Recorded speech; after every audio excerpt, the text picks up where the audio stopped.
All right, so today I'm working in what I call the death zone. This is the part that's the hardest to reach on a trapezoidal frame. And you'll notice that I'm working left handed. It's really quite far into the piece. And so I won't try to do this whole square in a day. I'll just do like sections of it. Um,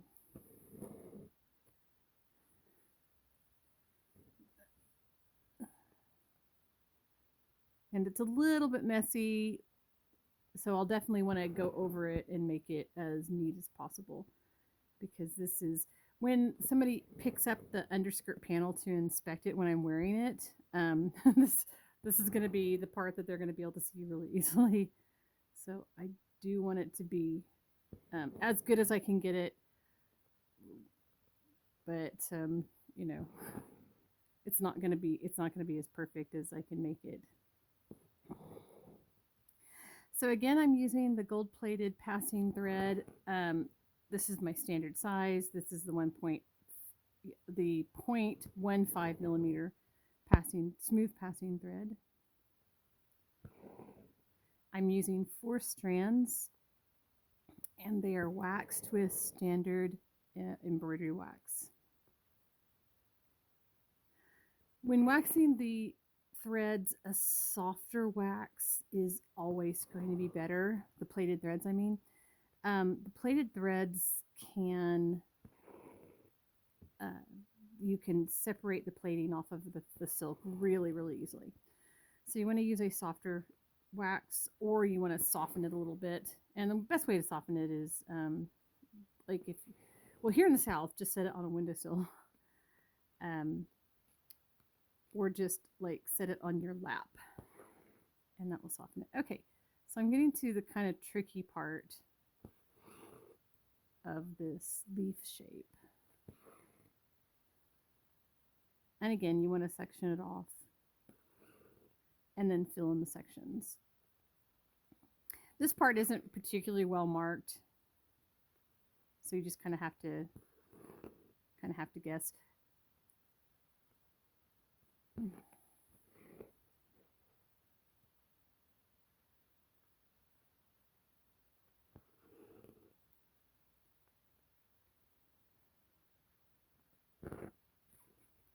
Oops. Put a little bit more wax on that.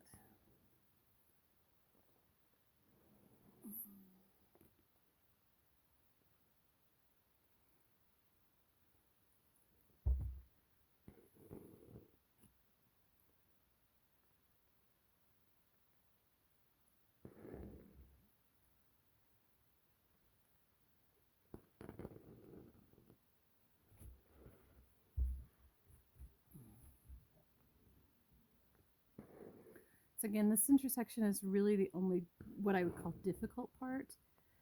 And the trick is just not to do too much of this in any given day. Work on I kind of bounce back and forth between the edges and then the center for a few days until it's done.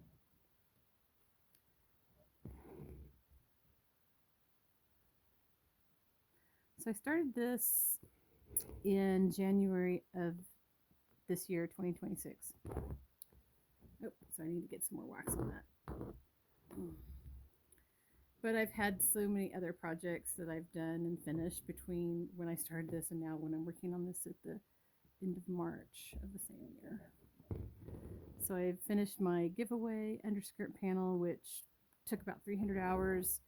The Cinderella trim for the gown, which took about 100 hours, maybe a little bit more, just for the front panel piece. The Cinderella bodice, which I think took about 3 weeks, 2 to 3 weeks. And now I'm back to working. Oh, and then I spent a couple days working on the sleeve lowers for this same set, the Mary Tudor. And I'm back working on the underskirt panel.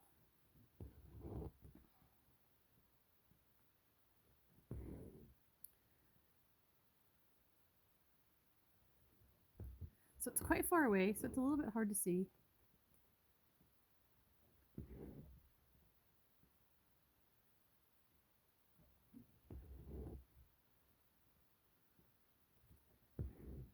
And even though I do a lot of embroidery with my left hand, my right hand is still faster. But I need to work on with my left hand for this particular portion of it.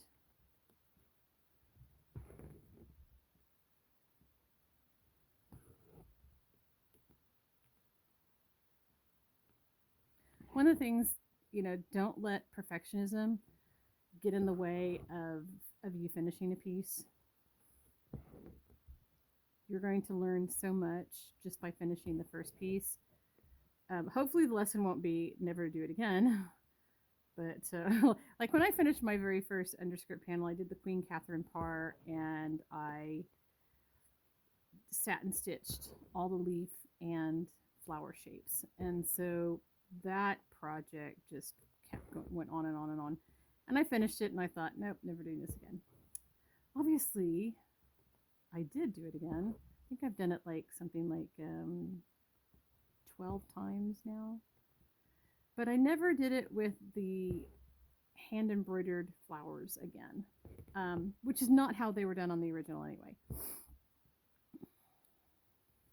So it was a form of cobweb stitch, not satin stitch. And cobweb stitch just takes a lot less time. So basically I did something that was even more time consuming than the original by quite a bit. Now let me see, I do, move this over. Now I do the little 3D flowers. They definitely take less time than doing the satin stitch. Take a lot less time. They're easier, and I actually like the sequins. I'm very modern that way. I like the glitter.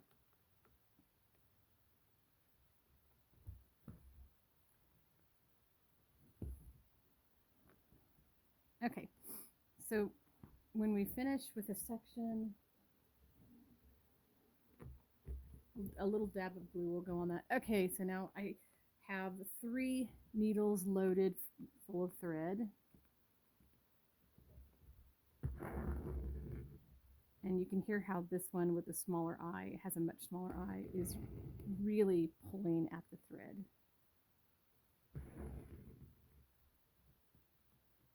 Even though I've put the same amount of wax on it as the last one.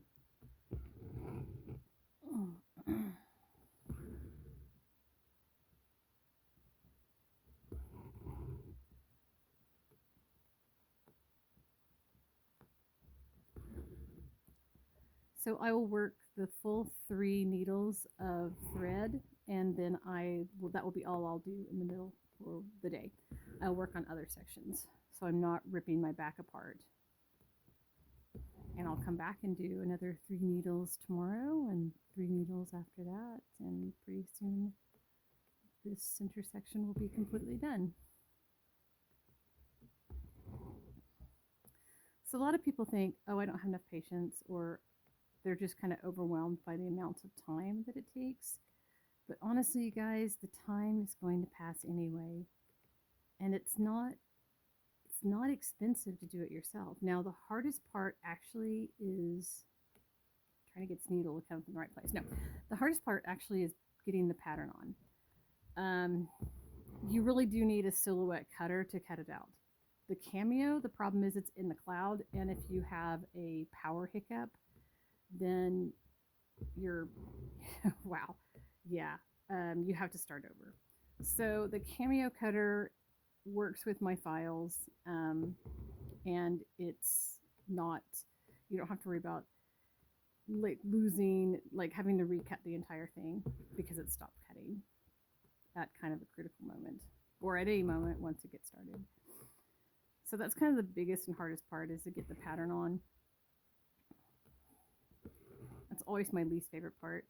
But then once you get the pattern on, you can set it down. I mean, you can like start working on it, and then if life happens, you can put it in the closet, and the pattern's not going to flake off, and you haven't lost that. You don't have to redo the pattern. I came up with this idea while I was taking care of my father who had Parkinson's in his last, it was in his last year. And um, when I'd be, embroidery was kind of how I dealt with just the grief and the physical pain because I have hypermobile EDS. So, like, just doing normal chores are really painful for me. But I would have to be kind of on call 24/7. I mean, literally. And I needed something where I could just throw down the embroidery and go and take care of him because there were always emergencies. Any of you guys who have taken care of elderly parents know that you spend those years dealing with one emergency after another. And I just need to be able to throw it down and run and go help. And obviously, with chalk patterns, you can't throw it down and you can't abandon it because the chalk will flake off. So I came up with the idea of cutting out the pattern and ironing it on, and then I have a permanent pattern. Now there are some problems with that, and you can actually see it in the frame. Here, little sections where I didn't clean the pattern correctly, and when I get it completely done, I will need to go back with purple thread, so I'll just unravel parts of this to get the right shade of purple, and then embroider over that. So there are some problems, but it's not insurmountable. Another problems are the pattern. The pattern can warp at the edges, or sometimes I just won't have enough pattern. So here's a little bit of a gap. Again, it's not that big a deal. I'll just embroider over it.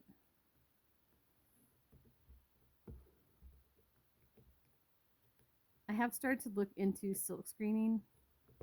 That would be like a natural, I think, natural evolution, but I just haven't really pursued it too much.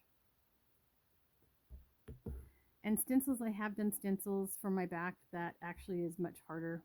Because on these big pieces, it's just too hard for my bag. But I have made stencils and I have used them.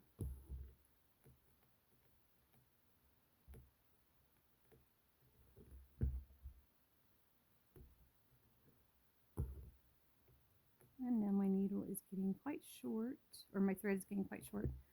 So I'm going to go ahead and knot this off. And again, for when you're working on plaited thread, you just make 2 little stitches, pull it up through the top, pull it up to the front, and then a dab of glue. All right, so my final needle of thread. And I'm 13 minutes into this. So these ones in the center, they just take so much more time. So now I'm working with my right hand, and it just has to do with the angle of the little design.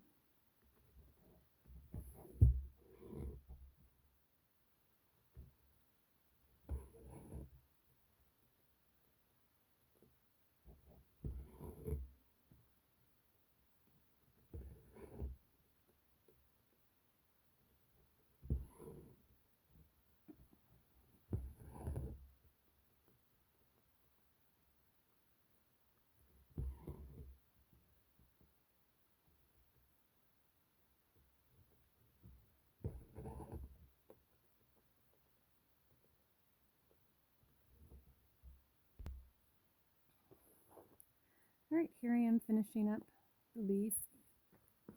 I think it took about 16 minutes total for this, for the section that I did.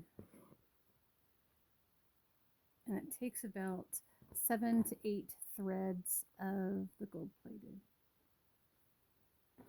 or 7 to 8 needles of the gold plated thread to do a full leaf shape.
So now it's done. Tomorrow I will probably show how to do this leaf shape here. It's actually quite easy and quite fast. I need to show how these leaves are done, and these get lots and lots of satin stitching so they puff up a little bit. And we've got the border and then little flowers. All right, that's it for today. Thanks for watching, and I'll see you tomorrow. Bye.